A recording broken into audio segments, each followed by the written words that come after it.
Donald Trump signed an executive order on January 21st titled Ending Radical and Wasteful Government DEI Programs and Preferencing. But what is DEI and how does it affect America?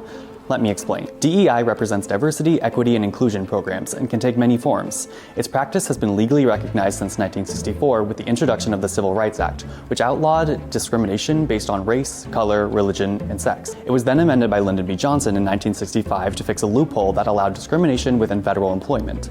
Since then, the Clinton, Bush, Obama, and Biden administrations have made amendments and executive orders to advance the reach and clarity of DEI, touching college campuses or even simply citizens in need of resources. Altogether, these decades of DEI amendments are what Trump is responding to with his new DEI executive order. Trump's executive order aims to shut down federal DEI offices according to a memo sent out on January 21st by U.S. Personnel Management, which instructed employees to be informed of their immediate paid leave. In response to the January 30th Washington D.C. plane crash, President Trump pinned responsibility on the previous administration, stating in a briefing, "The FAA is actively recruiting workers who suffer severe intellectual disabilities." At the World Economic Forum on January 23rd, Trump addressed his decision during his speech. "My administration has taken action to abolish all discriminatory diversity, equity, and inclusion nonsense. America will once again become a merit-based country." Later in his briefing about the aviation disaster, Trump echoes this point. "The FAA's diversity push includes focus on hiring people with severe intellectual and psychiatric disabilities." During the same presidential briefing, Secretary of Defense Pete Hegseth emphasizes the sentiment, stating, "We will have the best and brightest in every position possible.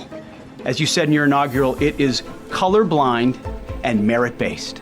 The era of DEI is gone at the Defense Department." The executive order to end DEI programs and preferencing will affect many Americans, as Everett Kelly, president of the American Federation of Government Employees, stated via the AFGE website. Over half of the 642,000 veterans serving in our federal government have service-connected disabilities. One important role diversity, equity, and inclusion programs perform is ensuring the workplace is welcoming and accessible to these veterans, so a diverse workforce can harness its collective strengths to better serve the public. This executive order also plans to place pressure on non-federal agencies, stating that a plan must be made within 120 days to discourage DEI practices within the private sector. Corporations such as McDonald's, Meta, and Target, for example, responded by pulling back certain DEI pledges. Others, like Ben & Jerry's with their recent TikTok, have made it very clear they are against Trump's recent executive orders, a sentiment that is echoed from other corporations like Costco and Apple, who pledged to uphold their DEI policies.